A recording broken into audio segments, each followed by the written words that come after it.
ಮಾನ್ಯ ನಿರ್ಮಲಾ ಸೀತಾರಾಮನ್ ಅವರು ನಮ್ಮ ರಾಜ್ಯದಿಂದ ರಾಜ್ಯಸಭಾ ಮೆಂಬರ್ ಆಗಿದ್ದಾರೆ.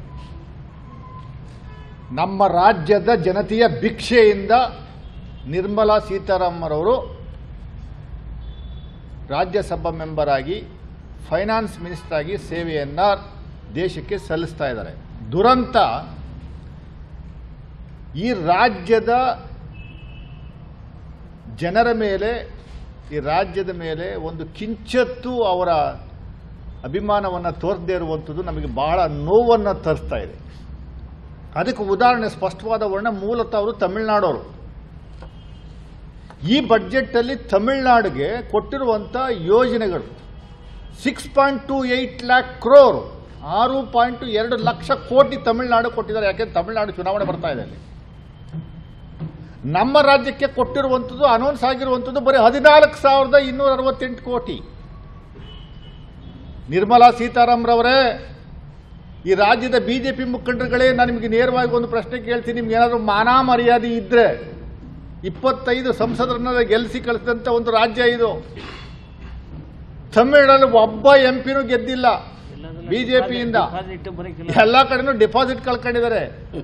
ಅಲ್ಲಿ ನೀವು 6.28 ಲಕ್ಷ ಕೋಟಿಯಷ್ಟು ನೀವು ಯೋಜನೆಯನ್ನು ಅನೌನ್ಸ್ ಮಾಡಿದ್ರೆ, ಅದು ಕಾರ್ಯರೂಪಕ್ಕೆ ಬರುತ್ತೋ ಇಲ್ವೋ ಅದು ಬೇರೆ ವಿಚಾರ, ಅದಿರಲಿ, ಅದು ಆಮೇಲೆ ನಾವು ಬರ್ತೀವಿ ಅಲ್ಲಿಗೆ. ನಾವು ಕಾಂಗ್ರೆಸ್ ಪಕ್ಷದಿಂದ, ಈ ವಿರೋಧ ಪಕ್ಷ ನಾಯಕರಾದ ಸಿದ್ದರಾಮಯ್ಯನವರು ಬಹಳ ಸ್ಪಷ್ಟವಾಗಿ ನೆನ್ನೆ ರಿಯಾಕ್ಟ್ ಮಾಡಿದ್ದಾರೆ. ಕೇಂದ್ರ ಸರ್ಕಾರದ ಈ ಬಡ್ಜೆಟ್ 2021-22ರಲ್ಲಿ ಮಂಡನೆ ಆದಂಥ ಒಂದು ಬಡ್ಜೆಟ್ಟು ಬರ್ಬಾದ್ ಬಡ್ಜೆಟ್. ಆತ್ಮನಿರ್ಭರ್ ಯೋಜನೆ ಅಡಿನಲ್ಲಿ ಏನು ಇವರು ಹೇಳ್ಕೊಂತಿರ್ತಾ ಇದ್ದಾರೆ, ಅದು ಆತ್ಮ ಬರ್ಬಾರ್ ಬಡ್ಜೆಟ್. ಇದು ನೇರವಾಗಿ ನಾವು ಅಫಿಷಿಯಲ್ ಆಗಿ ಕಾಂಗ್ರೆಸ್ ಪಕ್ಷದ ಹೇಳ್ತಾ ಇದ್ದೀವಿ, ಇದು ಬರ್ಬಾದ್ ಬಡ್ಜೆಟ್. ಯಾಕೆ ಅನ್ನುವಂಥದಕ್ಕೆ ಪ್ರಮುಖವಾದದ್ದು ಉದಾಹರಣೆಗಳನ್ನು ನಾವು ಕೊಡ್ತೀವಿ. 34.282 ಲಕ್ಷ ಕೋಟಿಯಷ್ಟು ಗಾತ್ರ ಇರುವಂಥ ಒಂದು ಬಡ್ಜೆಟ್ ಈ ಸಾಲಿನ ಬಡ್ಜೆಟ್ ಇದು. ಲಾಸ್ಟ್ ಟೈಮು 30.82 crores ಇತ್ತು. ಇದರಲ್ಲಿ ಏನು ಬಿಜೆಪಿಯವರು ಮನಮೋಹನ್ ಸಿಂಗ್ ಸರ್ಕಾರ ಇದ್ದಾಗ 2013-2014ರಲ್ಲಿ ನಮ್ಮ ವಿತ್ತೀಯ ಕೊರತೆ, ಫಿಸ್ಕಲ್ ಡೆಪಾಸಿಟ್ ಅಂದರೆ ಫಿಸ್ಕಲ್ ಡೆಫಿಸಿಟ್ ಅಂದರೆ ನಮ್ಗೆ ಏನು ರೆವಿನ್ಯೂ ಬರುತ್ತೆ, ರೆವಿನ್ಯೂ ಮೈನಸ್ ಎಕ್ಸ್ಪೆಂಡಿಚರ್, ನಾವೇನು ಖರ್ಚು ಮಾಡ್ತೀವಿ ಅದಕ್ಕೆ ಸಮಾನವಾಗಿರಬೇಕು. ಹೆಚ್ಚು ಕಮ್ಮಿ ಅಲ್ಪ ಸ್ವಲ್ಪ 0.1-0.2% ಹೆಚ್ಚು ಕಮ್ಮಿ ಇರಬಹುದು. ಮನಮೋಹನ್ ಸಿಂಗ್ ಅವರು ಪ್ರಧಾನಮಂತ್ರಿಗಳಾಗಿದ್ದಾಗ, UPA ಸರ್ಕಾರ ಇದ್ದಾಗ ನಮ್ಮ ದೇಶದ ವಿತ್ತ ಕೊರತೆ 2.2% ಇತ್ತು. It was only just 2.2%.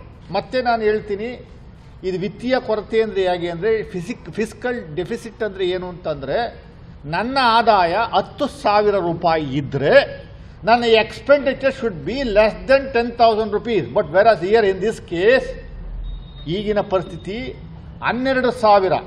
ನಾನು 10,000 ಅರ್ನ್ ಮಾಡ್ತಾ ಇದ್ದೆ, ನನ್ನ ಎಕ್ಸ್ಪೆಂಡಿಚರ್ 12,000. ಡೆಫಿಸಿಟ್ ಎಷ್ಟು? 2,000. ಅದೇ ರೀತಿ ಇಲ್ಲಿ fiscal deposit as on today ಅವರು ಘೋಷಣೆ ಮಾಡ್ಕೊಂಡಿರೋ ಪ್ರಕಾರ 9.8% ಇದೆ. ಡಾಕ್ಟರ್ ಮನಮೋಹನ್ ಸಿಂಗ್ ಅವರು ಪ್ರಧಾನಮಂತ್ರಿಗಳಾಗಿದ್ದಂಥ ವಿತ್ತ ಕೊರತೆ 2.2%. ನಾವು ಇಟ್ ಈಸ್ 9.8% ಅಂತ ಅವರೇ ಘೋಷಣೆ ಮಾಡ್ಕೊಂಡಿದ್ದಾರೆ. ಬಟ್ ನಮ್ಮ ಪ್ರಕಾರ, ನಮ್ಮ ಅಂದಾಜಿನ ಪ್ರಕಾರ it is more than 15%. It is more than 15%.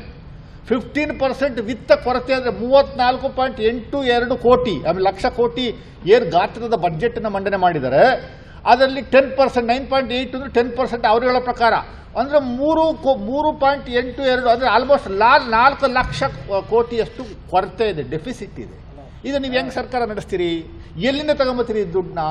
ಇಲ್ಲ ಸಾಲ ಮಾಡಬೇಕು, ಇಲ್ಲ ನೋಟ್ ಪ್ರಿಂಟ್ ಮಾಡಬೇಕು, ಇಲ್ಲ ಅಂದರೆ ಇವರ ಉದ್ದೇಶ ಮುಂದಿನ ದಿನಗಳಲ್ಲಿ ಬ್ಯಾಂಕಲ್ಲಿರುವಂಥದ್ದು. ಇದು ಬಹಳ ಪ್ರಮುಖವಾದಂಥ ವಿಚಾರ. ನಾವು ಕಾಂಗ್ರೆಸ್ ಪಕ್ಷದ ಜನಸಾಮಾನ್ಯರಿಗೆ ಎಚ್ಚರಿಕೆಯನ್ನು ಕೊಡ್ತಾ ಇದ್ದೀವಿ. ಬಿಜೆಪಿ ಸರ್ಕಾರ ಮುಂದಿನ ದಿನಗಳಲ್ಲಿ ನಮ್ಮ ಜನಗಳು ಏನು ಬ್ಯಾಂಕಲ್ಲಿ ಠೇವಣಿ ಇಟ್ಟಿದ್ದಾರೆ, ಫಿಕ್ಸೆಡ್ ಡೆಪಾಸಿಟ್ ಇಟ್ಟಿದ್ದಾರೆ, ಹಣವನ್ನು ಇಟ್ಟಿದ್ದಾರೆ, ಅದಕ್ಕೆ ಕೈ ಹಾಕುವಂಥ ಕೆಲಸವನ್ನು ಡೆಫಿನೆಟ್ ಆಗಿ ಬಿಜೆಪಿ ಸರ್ಕಾರ ಮುಂದಿನ ದಿನಗಳಲ್ಲಿ 6 ತಿಂಗಳೊಳಗಡೆ ಮಾಡುತ್ತೆ. ನೀವೇನಾದರೂ ಅಲ್ಪ ಸ್ವಲ್ಪ ಕೂಡಿಟ್ಕೊಂಡು ಬ್ಯಾಂಕಲ್ಲಿ ಸೇವ್ ಮಾಡಿಕೊಂಡು ಅದರಿಂದ ಬಡ್ಡಿ ತಿನ್ಕೊಂಡು ಜೀವನ ನಡೆಸ್ತಾ ಇರುವಂಥವ್ರಿಗೆ ಇದೊಂದು ದೊಡ್ಡ ಎಚ್ಚರಿಕೆ. There is no other go. They have to touch your money from the bank. Fixed deposit ಠೇವಣಿ ಏನು ಇಟ್ಟಿದ್ದೀರಿ ನೀವು ಬ್ಯಾಂಕಲ್ಲಿ ಜನಸಾಮಾನ್ಯರು, ಆ ದುಡ್ಡನ್ನು ತೆಗೆದುಕೊಂಡು 10 ವರ್ಷಕ್ಕೆ ಒಂದು ಬಾಂಡ್ ಕೊಡ್ಬೋದು ನಿಮಗೆ. ನೀವು 10 ಲಕ್ಷ ರೂಪಾಯಿ ಬ್ಯಾಂಕಲ್ಲಿ ಇಟ್ಟಿರ್ತೀರಿ ಅಂತ ಇಟ್ಕೊಳ್ಳಿ ಫಿಕ್ಸೆಡ್ ಡೆಪಾಸಿಟು, ಆ ದುಡ್ಡು ಇಮಿಡಿಯೇಟ್ ನೀವು ವಿಡ್ರಾ ಮಾಡ್ಕೊಳಕ್ಕೆ ಕೊಡಲ್ಲ, ಆ ದುಡ್ಡನ್ನ ಸರ್ಕಾರಕ್ಕೆ ಬಳಸ್ಕೊಂಡು 10 ಲಕ್ಷಕ್ಕೆ ಒಂದು ಬಾಂಡ್ ಕೊಡ್ತಾರೆ. 10 ವರ್ಷದ ನಂತರ ನೀವು ಬಂದು ಇದನ್ನ ತಗೊಬೋದು ಅಂತ. ಅದೇ ನಮ್ಮ ವ್ಯವಸ್ಥೆ ಸದೃಢವಾದರೆ ಆ ದುಡ್ಡನ್ನ ನಿಮ್ಗೆ ವಾಪಸ್ ಕೊಡ್ತೀವಿ ಅಂತ. ಅದೇ ಡೆಫಿಸಿಟ್ ಅನ್ನುವಂಥದ್ದು. ಈ ಲೆವೆಲ್ಗೆ ಡೆಫಿಸಿಟ್ ಹೋಗಿದೆ. ಆಮೇಲೆ ಇಡೀ ದೇಶಾದ್ಯಂತ ಸುಳ್ಳು ಹೇಳ್ಕೊಂತಿರ್ತಾವ್ರೆ BJPಯವರು. ಮುಂದಿನ ವರ್ಷ ನಮ್ಮ GDP 11%ಗೆ ನಾವು ಹೋಗ್ತೀವಿ ಅಂತ ಎಕನಾಮಿಕ್ ಸರ್ವೆ ಹೋದ ದಿವಸ ಹಿಂದೆ ಬಡ್ಜೆಟ್ ಮಂಡನೆ ಮಾಡೋದಕ್ಕಿಂತ ಮುಂಚೆ ಅವ್ರು ಯಾರೋ ಸುಬ್ರಹ್ಮಣ್ಯಂ ರವಿ ಕೃಷ್ಣಮೂರ್ತಿ ಸುಬ್ರಹ್ಮಣ್ಯಂ ಅನ್ನೋರು, ಅವರೆಲ್ಲ BJP ಅಂಧಾಭಿಮಾನಿಗಳು. ಈಗ ಆಸ್ ಆಫ್ ನೌ ಈ ಕ್ವಾರ್ಟರ್ನಲ್ಲಿ ಇರುವಂಥ GDP ಗ್ರೋತು -7.5 -7.5% ಅಂದರೆ ನಮ್ಮ ದೇಶದ GDP ಇವತ್ತಿನ ಈ ಮನಮೋಹನ್ ಸಿಂಗ್ ಅವರಿದ್ದಾಗ ಇದ್ದಂಥ GDP 200 ಲಕ್ಷ ಕೋಟಿ. 200 ಲಕ್ಷ ಕೋಟಿ ನಮ್ಮ ದೇಶದ ಒಟ್ಟಾರೆ ವಹಿವಾಟು. 200 ಲಕ್ಷ ಕೋಟಿನಲ್ಲಿ ಗ್ರೋತ್ ಅಂದರೆ ಮನಮೋಹನ್ ಸಿಂಗ್ ಅವರಿದ್ದಾಗ 8% ಇತ್ತು. 8% ಒಂದು ವರ್ಷಕ್ಕೆ ಅಂತಂದರೆ 200 ಲಕ್ಷ ಕೋಟಿ 8 16 ಅಂದರೆ 16 ಲಕ್ಷ ಕೋಟಿ ಒಂದು ವರ್ಷಕ್ಕೆ ವೃದ್ಧಿ ಆಗೋದು. ಈ ವರ್ಷ 200 ಲಕ್ಷ ಕೋಟಿ ನನ್ನ ಹತ್ರ ಇದ್ದರೆ ಮುಂದಿನ ವರ್ಷ 216 ಲಕ್ಷ ಕೋಟಿ ನನ್ನ ಬಂಡವಾಳದಾರ. ಈಗ -23.9 ಅಂದರೆ 46 ಲಕ್ಷ ಕೋಟಿ ಅಷ್ಟರಲ್ಲೇ ಕೋತ. ಈಗ ಇವತ್ತಿನ ವಹಿವಾಟು, ದೇಶದ ವಹಿವಾಟು GDP 143.7 lac crore. 143.7 lac crore. ನಾನು ಹೇಳ್ತಾ ಇಲ್ಲ, ಅವ್ರು ಕೊಟ್ಟಿರುವಂಥ ಮಾಹಿತಿ ನಾನು ಹೇಳ್ತಾ ಇರೋದು. 200 ಲಕ್ಷ ಕೋಟಿ ಇದ್ದಿದ್ದು 143 ಲಕ್ಷ ಕೋಟಿಗೆ ಬಂದ್ಬಿಡ್ತು. ಮುಂದಿನ ವರ್ಷ ಅವರು 11% ಎತ್ತೀವಿ ಅಂತ ಮೈನಸ್ಸಲ್ಲಿರುವಂಥದ್ದನ್ನ 0ಗೆ ಬಂದು 1%, 2%, 3%, 4, 5, 6, 7, 8 ಹೋಗಿ 11% ಬರಬೇಕಿದು. 20% ಎಷ್ಟರ ಮಟ್ಟಿಗೆ ಸುಳ್ಳು ಹೇಳ್ತೀರಿ, ಎಲ್ಲಿಂದ ತತ್ತೀರಿ? ಆಮೇಲೆ ದಾರಿ ಉದ್ದಕ್ಕೂ ಈ ಅಂಧಾಭಿಮಾನಿಗಳು ಮಾಧ್ಯಮಗಳಲ್ಲೇ ಕೂತ್ಕೊಂಡು ಏನು ಬಿಟ್ಟಿದೆ ಬುರ್ಡೆನ. 2024ಕ್ಕೆ ನಮ್ಮ ದೇಶದ ಆರ್ಥಿಕ ವ್ಯವಸ್ಥೆ 5 ಟ್ರಿಲಿಯನ್ ಅಂತಾರೆ. 5 ಟ್ರಿಲಿಯನ್ ಅಂದರೆ 500 ಲಕ್ಷ ಕೋಟಿ. 500 ಲಕ್ಷ ಕೋಟಿ. ನಮ್ಮ ದೇಶದ ಆರ್ಥಿಕ ವ್ಯವಸ್ಥೆ 200 ಲಕ್ಷ ಕೋಟಿಗೆ ಬರೋಕ್ಕೆ 70 ವರ್ಷ ತಗೊಂಡ್ವಿ. ಇನ್ನು 3 ವರ್ಷದಲ್ಲೇ 500 ಲಕ್ಷ ಕೋಟಿ ತತ್ತಾರಂತೆ. 500 ಲಕ್ಷ ಕೋಟಿ ಮಾಡ್ತಾರಂತೆ ನಮ್ಮ ದೇಶದ ಆರ್ಥಿಕ ವ್ಯವಸ್ಥೆ. ಎಲ್ಲಿಂದ ಮಾಡ್ಯಾರು? ಎಷ್ಟು ಸುಳ್ಳಿಗೆ ಬೆಲೆನೇ ಇಲ್ವಾ ಸ್ವಾಮಿ? ಇದು ಒಂದಾದರೆ, ಎರಡನೇದು ಭಾಳ ಪ್ರಮುಖವಾಗಿ ಈಗಾಗಲೇ ಪೆಟ್ರೋಲು, ಡೀಸೆಲು ಮತ್ತು ಗ್ಯಾಸ್ ಮೇಲೆ ಆಗ್ತಾ ಇರುವಂಥ ವ್ಯಾಟ್ ಇರ್ಬೋದು, ಎಕ್ಸೈಸ್ ಡ್ಯೂಟಿ ಇರ್ಬೋದು. ಇದು ಎಷ್ಟು? 1 ಲೀಟರ್ಗೆ ಇವತ್ತು ಏನು ಪೆಟ್ರೋಲು 89 ರೂಪಾಯಿ, ಆ 90 ರೂಪಾಯಿಗೆ ಮಾರಾಟ ಆಗ್ತಾಯಿದೆ 1 litre petrol. The production cost ಎಲ್ಲ ಸೇರಿ, the production cost, purchasing cost ಎಲ್ಲ ಸೇರಿದ್ರೆ it is costing only 35 rupees per litre. 35 rupees per litre. 90 ರೂಪಾಯಿನಲ್ಲಿ 35 ರೂಪಾಯಿ ಹೋದ್ರೆ ಇನ್ನು 55 ರೂಪಾಯಿ they are getting profit per litre of petrol.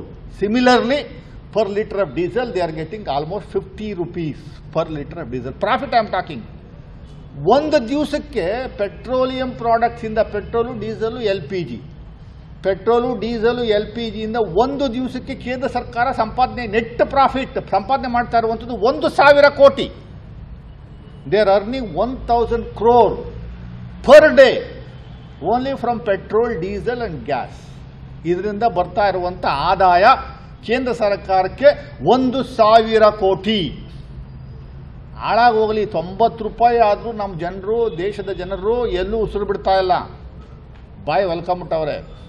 Manmohan Singh ಸರ್ಕಾರ ಇದ್ದಾಗ ನಮ್ಮ ದೇಶದಲ್ಲಿ 1 ಲೀಟ್ರ್ ಪೆಟ್ರೋಲ್ ಬೆಲೆ 65 ರೂಪಾಯಿ ಇತ್ತು, ಡೀಸೆಲ್ ಬೆಲೆ 52 ರೂಪಾಯಿ ಇತ್ತು. ಅವತ್ತಿಗೆ ಕ್ರೂಡ್ ಆಯಿಲ್ ಒಂದು ಬ್ಯಾರಲ್ಗೆ $140 ಇತ್ತು. ಈಗ $45 ಇದೆ. $45 ನೀವು ಎಷ್ಟಕ್ಕೆ ಮಾರಬೇಕು? ಇದು ಯಾರು ಕೇಳ್ತಾ ಇಲ್ಲ, ಅದ್ರ ಬಗ್ಗೆ ಯಾರು ತಲೆನೂ ಕೆಡಿಸ್ಕೊತಾ ಇದ್ರು. ಈಗ ಪೆಟ್ರೋಲ್ ಮೇಲೆ 2.5 ರೂಪಾಯಿ ಸೆಸ್ ಹಾಕಿದ್ದಾರೆ, ಡೀಸೆಲ್ ಮೇಲೆ 4 ರೂಪಾಯಿ ಸೆಸ್ ಹಾಕಿದ್ದಾರೆ. ಇಮ್ಮಿಡಿಯೇಟಾಗಿ ಅದು ನಿನ್ನೆ ಮಿಡ್ನೈಟಿಂದ ಎಫೆಕ್ಟಿಗೆ ಬಂದಿದೆ. ಆದರೆ ಪೆಟ್ರೋಲ್ ದರದಲ್ಲಿ ನಿಮಗೆ ಮಾಡ್ತಾ ಇರುವಂಥ ದರದಲ್ಲಿ ಈಗ ಅದು 4 ರೂಪಾಯಿ ರಿಫ್ಲೆಕ್ಟ್ ಆಗಿರಲ್ಲ ಈಗ, ಬಟ್ ಲೇಟರ್ ಆನ್ ರಿಫ್ಲೆಕ್ಟ್ ಆಗುತ್ತದೆ. It will reflect in the later stage, probably after 2 weeks. ಇದು ರಿಫ್ಲೆಕ್ಟ್, ಆ ಸೆಸ್ ಆಟೋಮೆಟಿಕ್ಲಿ ಟ್ರಾನ್ಸ್ಫರ್ ಆಗಬೇಕು, ಕಸ್ಟಮರ್ಸ್ಗೆ ಟ್ರಾನ್ಸ್ಫರ್ ಆಗುತ್ತದೆ. ಸೊ ಕೃಷಿ ಹೆಸರಿನಲ್ಲಿ ಸೆಸ್ ಹಾಕುವಂಥ ಕೆಲಸವನ್ನು ಮಾಡ್ತಾ ಇದ್ದಾರೆ. ಅದು ನಾನು ಮನಮೋಹನ್ ಸಿಂಗ್ ಸರ್ಕಾರಕ್ಕೆ ಮತ್ತು BJPಯವರಿಗೆ ಪ್ರಶ್ನೆ ಕೇಳ್ತಾ ಇದ್ದೀನಿ, ದಯಮಾಡಿ ಈ ಸೆಸ್ನ ಕಲೆಕ್ಟ್ ಮಾಡಿಕೊಂಡು ನೀವು ಕೃಷಿಯವರಿಗೆ ಕೊಡ್ತೀರಾ? ಇಲ್ಲಿ ಯಾರು ಕೃಷಿ ಅನ್ನುವಂಥ ಪದ ಯೂಸ್ ಮಾಡಿದಿರಿ, ಕೃಷಿ ಸೆಸ್ ಅಂತ ಹೇಳ್ತಾ ಇದ್ದೀರಿ. ಕೃಷಿಗೆ ಹೋಗುತ್ತಾ ಕೃಷಿದಾರರಿಗೆ ರೈತರಿಗೆ ಹೋಗುತ್ತಾ ಇದು, ಇಲ್ಲ ಕೃಷಿ ಅಡಿನಲ್ಲಿ ಇನ್ನೇನಾದರೂ ವ್ಯವಹಾರ ಮಾಡ್ತಾ ಇದ್ದೀರಾ ಅನ್ನುವಂಥದ್ದು ಸ್ಪಷ್ಟತೆ ಅವರ ಬಡ್ಜೆಟಲ್ಲಿ ಇಲ್ಲ, ಬಹಳ ಸ್ಪಷ್ಟವಾಗಿದೆ. ಎರಡನೇದು ತಾವು ಗಮನಿಸಿದಿರಿ, 2014 ಮೇ ಆವಾಗ ಇನ್ನೂ ಮೋದಿಯವರು ಅಧಿಕಾರ ವಹಿಸಿರಲಿಲ್ಲ. ಆಗ ನಮ್ಮ ದೇಶದ ಸಾಲ 52 ಲಕ್ಷ ಕೋಟಿ. ನಾವು ನಮ್ಮ ದೇಶದ ಮೇಲೆ ಸಾಲ ಮಾಡಿದ್ದಂಥದ್ದು 52 ಲಕ್ಷ ಕೋಟಿ. ಡಿಸೆಂಬರ್ 2020ಕ್ಕೆ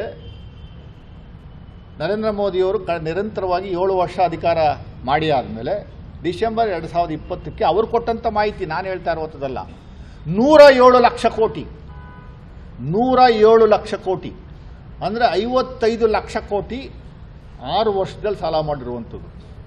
60 ವರ್ಷದಲ್ಲಿ ಕಾಂಗ್ರೆಸ್ ಸರ್ಕಾರ ಮಾಡಿತ್ತಲ್ಲ ಸಾಲ, 60 ವರ್ಷದಲ್ಲಿ 52 ಲಕ್ಷ ಕೋಟಿ ಆದರೆ 6 ವರ್ಷದಲ್ಲಿ ಇವರು ನರೇಂದ್ರ ಮೋದಿಯವರು 55 ಲಕ್ಷ ಕೋಟಿ ಸಾಲ ಮಾಡಿದ್ದಾರೆ. ಒಟ್ಟು ಸಾಲ ನಮ್ಮ ದೇಶದಲ್ಲಿ as on today it is 107 lac crore ನಾವು ತೀರಿಸಬೇಕಾಗಿರುವಂಥದ್ದು. IMF ಇಂದ ಇರ್ಬೋದು, ವರ್ಲ್ಡ್ ಬ್ಯಾಂಕಿಂದ ಇರ್ಬೋದು, ಇತರ ಸಂಸ್ಥೆಗಳಿಂದ ತೆಗೆದುಕೊಂಡಿರುವಂಥ ಸಾಲ 107 ಲಕ್ಷ ಕೋಟಿ.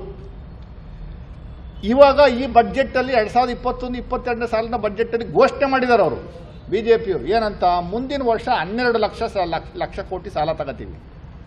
12 ಲಕ್ಷ ಕೋಟಿ ಮುಂದಿನ ವರ್ಷ, ಒಂದು ವರ್ಷಕ್ಕೆ ಮುಂದೆ ಅಂದರೆ 2021-22 ಸಾಲಿಗೆ 12 ಲಕ್ಷ ಕೋಟಿ ಸಾಲವನ್ನು ನಾವು ಪಡೆಯಲಿದ್ದೇವೆ ಅಂತ ಅವರ ಬಡ್ಜೆಟಲ್ಲಿ ಘೋಷಣೆ ಮಾಡಿರುವಂಥದ್ದು ಹೇಳೋದು. ಅಂದರೆ 107 ಪ್ಲಸ್ 12 119 ಲಕ್ಷ ಕೋಟಿ. ಇದು ಇವರ BJPಯವರ ಸಾಧನೆ, ಬಹು ದೊಡ್ಡ ಸಾಧನೆ ಇದು BJPಯವ್ರದ್ದು.